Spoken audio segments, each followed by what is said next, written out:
Hello साथीहरु, आज चाहिँ हामी मोमो बनाउन जाँदैछौं र अब हामीले मोमो कसरी बनाउँछौं सबैजनाले हेर्नु होला। हेरेर मेरो च्यानललाई लाइक, सब्स्क्राइब र शेयर गरिदिनु होला। ल मिठो मिठो कमेन्ट पनि छोडिदिनु होला। ल मलेर मिक्स गरेर छोडेका छौं।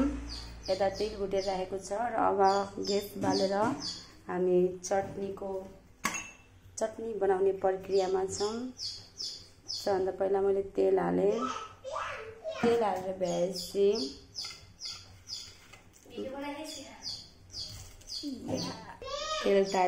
तेल तातेपछि मैले जिरा, लसुन र खुर्सानी पुराउनको लागि हालेर तेल तात्ने जेलसम्म, जिरा र लसुन कालो हुने जेलसम्म मैले यसलाई भुटिरहेको छु।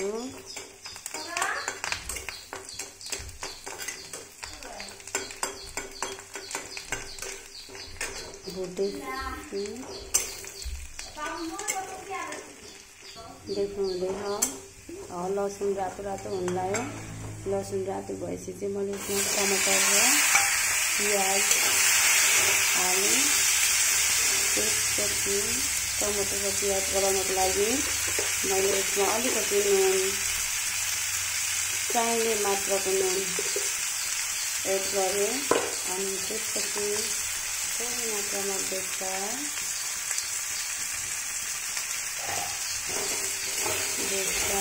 जमालेलाई अब यसलाई ढाकेर राख्नेछु। यसमा थोरै मात्रामा पानी एड गर्छु। पानी एड गरेर अब यसलाई गलाउनलाई छोडिदिन्छु। सान्नको लागि रेडी हुँदैछ, गइरहनु भएको छ। अब सविता बानियाले यहाँ पिठो मुस्न गइरहनु भएको छ। पहिला मैदामा अलिकति तेल हालेर मार्नुभयो।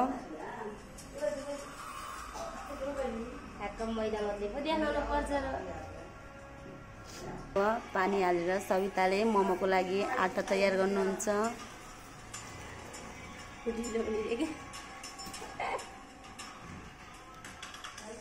ल अब सविताजीले यसरी मुस्न लाउनु भयो। अब चाहिँ मुसेर भ्याएपछि मात्रै देखिन्छ आटा कस्तो भयो भनेर। यस्तो भएको छ।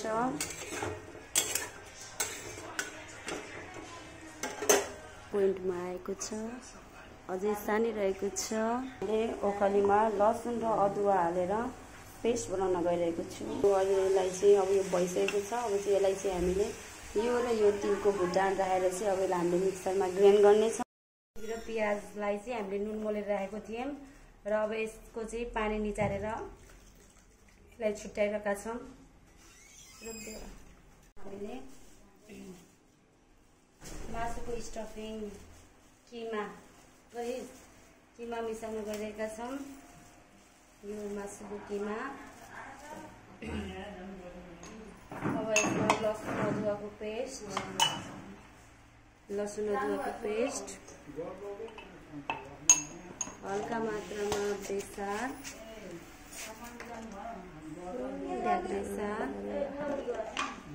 त्यसपछि केही मात्रामा नुन,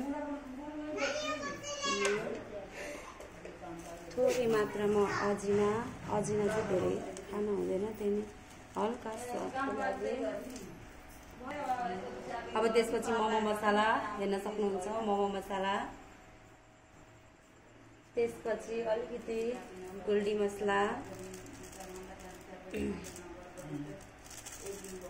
त्यसपछि अलिकति यो मिट मसला।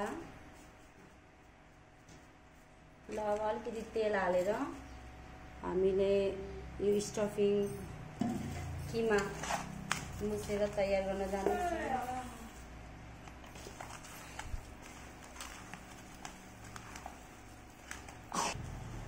यता हाम्रो डो तयार भइसकेको छ र यता किमा पनि तयार भएको छ। अब यसपछि चाहिँ हामीले डोलाई अब बेलेर मोमो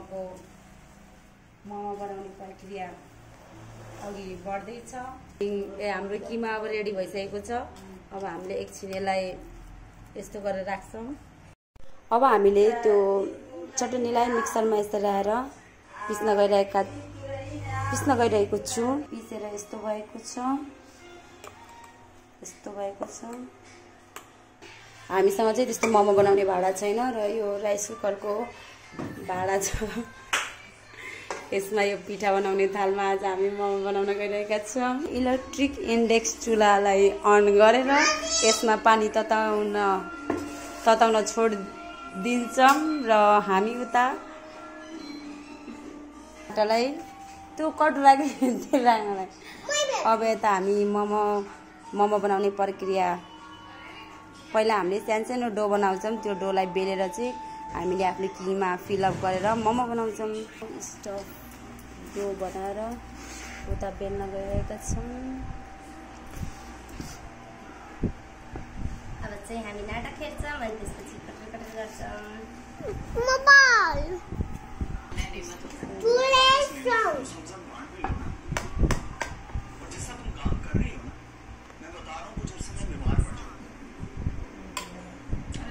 कपडाले गरिदिनु भयो यहाँ यता देखा भयो। अब हामीले यसरी यसलाई सेप दिइरहेका छौँ। ल यो हाम्रो फर्स्ट मोमो तयार भयो। अब यस्तै गरी हाम्रो प्रक्रिया जारी छ। हाम्रो मोमो बनाउने प्रक्रिया चलिरहेको छ। मोमो खाएर कहाँ जाने?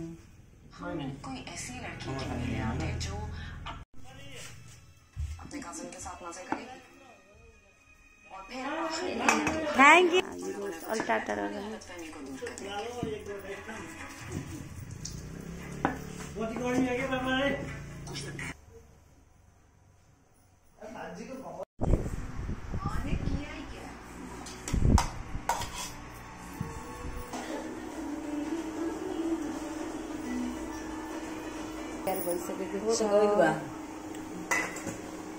यसरी प्लेटमा सबैलाई सर्भ गरिएको छ। कस्तो छ? कस्तो बनेछ?